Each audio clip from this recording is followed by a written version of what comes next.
Brandy Alexander with your weekly reading from February 18th to February 24th. This week we've got some interesting cards. I'm not doing tarot. I'm doing these cards. They're called Gaia Oracle. Peace. It's all about the people that are feeling really lonely. There are some of you that you're feeling confused, lost, and lonely. And, it's amazing that, some of you are in relationships and you still feel lonely. And that does happen. I've been there. I know that feeling. It's a lot worse to be in a relationship and be feeling lonely than to be on your own and feel lonely. Because where can you go when you're in a relationship and you're feeling lonely?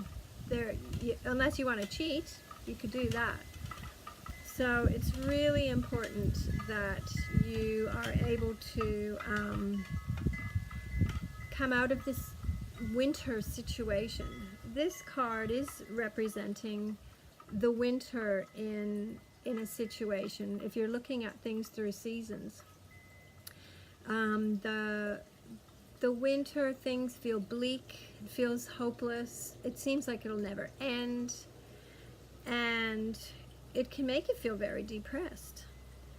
And the thing is to know that there is hope. And this card does show the sun warming her back. That's the spring, hope of spring coming. And with all the newness that spring brings. You plant the seeds in spring, and so, but this what you're feeling right now can feel quite overwhelming and sad, and not, there's a lot of uncertainty of what to do.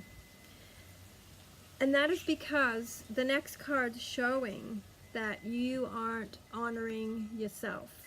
It's called Purification and Fire. And the reason it's talking about fire is it's saying, what do you really want? And it's interesting. It's saying you're afraid of what you really want, because it means you need to do some movement, make some changes.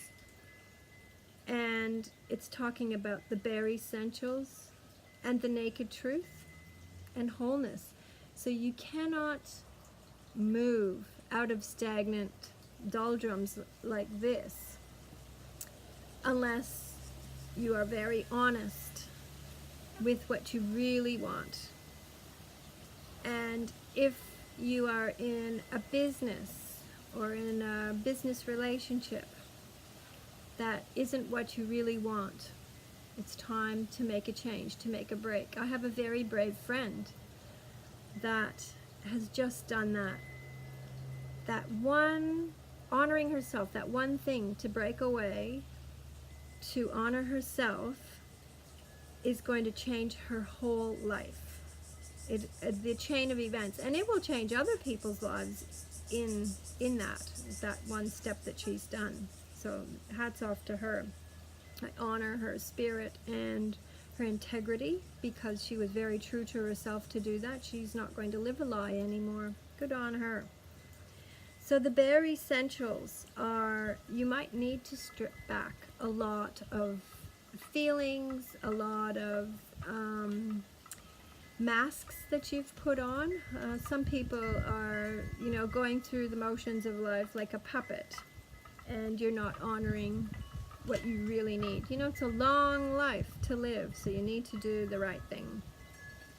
So it's about taking time to meditate, and really it's talking about breathing and meditating and thinking about what your heart really desires, heart and mind together, and how you will achieve that.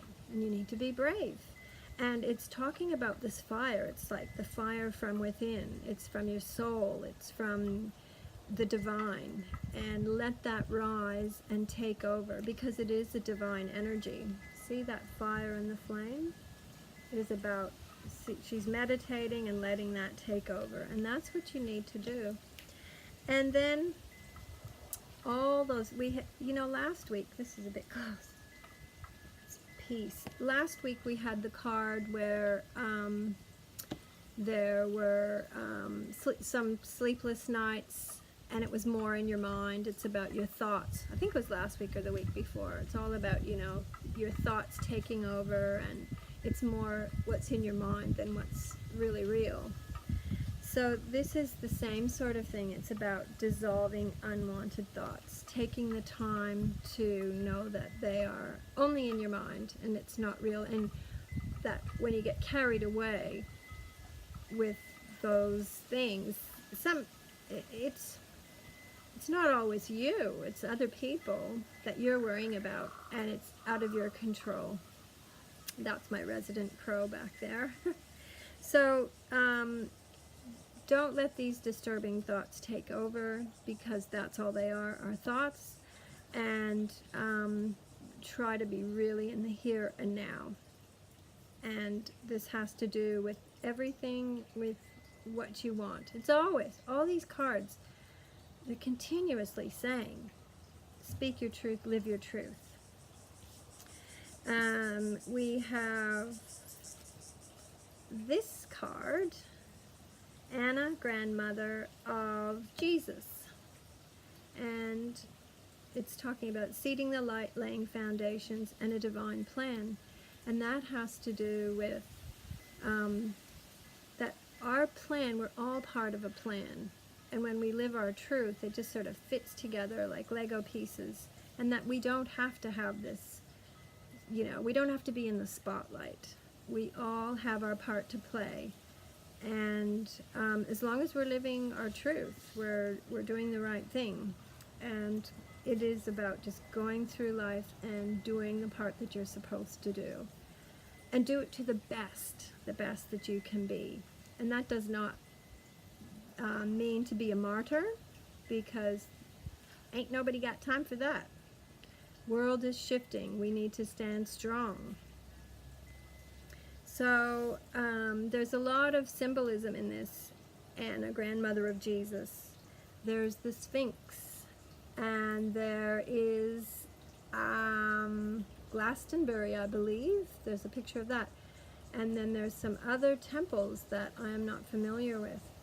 But it is talking about all the ancient wisdom that's come before us through our ancestors. Think of your grandparents. Think of your great-great-grandparents. What were they doing to make, to live their life to be the best they could be? And it's followed on to you. So that's very interesting. We all have our part to play. Just think of what your legend is. And the Page of Swords, the last card, we had that last week. It is cutting ties, walking away, and it's all newness. This is like the spring card too. It's all about the freshness and being strong and starting afresh, starting anew, and being able to know that you've got all the tools that you need. So, I wish that everyone could be as brave as my friend and live their truth, because in this it's showing that it affects so many people, and you leave your legacy, a wonderful legacy, whatever it is, and don't hide that light of yours, whatever that is. So until next time, really look after yourself and be brave.